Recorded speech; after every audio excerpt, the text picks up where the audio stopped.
بسم اللہ الرحمن الرحیم۔ ناظرین کرام، ہم آپ کی خدمت میں پروگرام ہم اور ہماری صحت لے کر حاضر ہیں، اور آج ہماری اس مجلس کا موضوع ہے درد سر اور آدھے سر درد یعنی مائیگرین کا ہربل یعنی نباتاتی علاج۔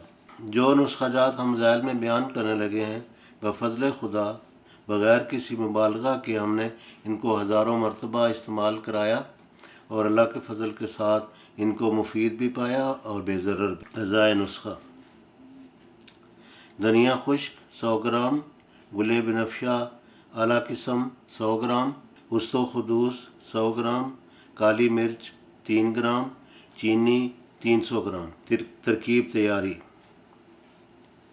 تمام اجزاء کو گھریلو گرائنڈر میں پیس لیں۔ مقدار خوراک: 1 تا 2 چمچ صبح شام، نیم گرم دودھ، چائے یا پانی کے ساتھ۔ ہدایات: اس نسخہ کو مسلسل 1 ماہ تک استعمال کر کے چند روز ناغہ کریں، پھر شروع کر لیں۔ اس طرح عرصہ دراز تک حسب ضرورت استعمال کرتے رہیں۔ دوسری ہدایت: نمبر 2 یعنی چینی ضروری نہیں، صرف خوش ذائقہ بنانے کے لیے استعمال کی جاتی ہے۔ نمبر 3، اس میں است و خدوس اور گل بنفشہ اگر نہ مل سکیں تو دیگر اجزاء سے بھی بہت فائدہ ہوتا ہے، انہی کو استعمال کر لیں۔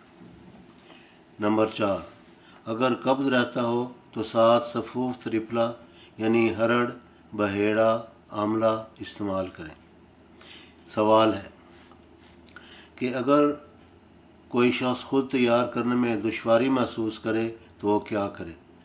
جواباً عرض ہے کہ وہ کسی اچھے دوا ساز ادارے کے تیار کردہ درج ذیل مرکبات استعمال میں لائے۔ اطریف الاست و خدوس یا اطریف الکشنیز یا اطریف الزمانی، ان کی ترکیب استعمال اوپر درج ہوتی ہے۔ دوسرا سوال، اگر یہ تیار شدہ مرکبات منگوانے میں کوئی مسئلہ درپیش ہو تو کیا کریں؟ ایسے صاحب ہمارا جو ای میل ایڈریس اس میں دیا ہوا ہے، اس پر ہمارے ساتھ رابطہ قائم کریں اور ہم اس بارے میں ان کی معاونت و رہنمائی کریں گے، اور اگر ان کو ضرورت ہو تو نہایت مناسب داموں ان کو مہیا کریں گے۔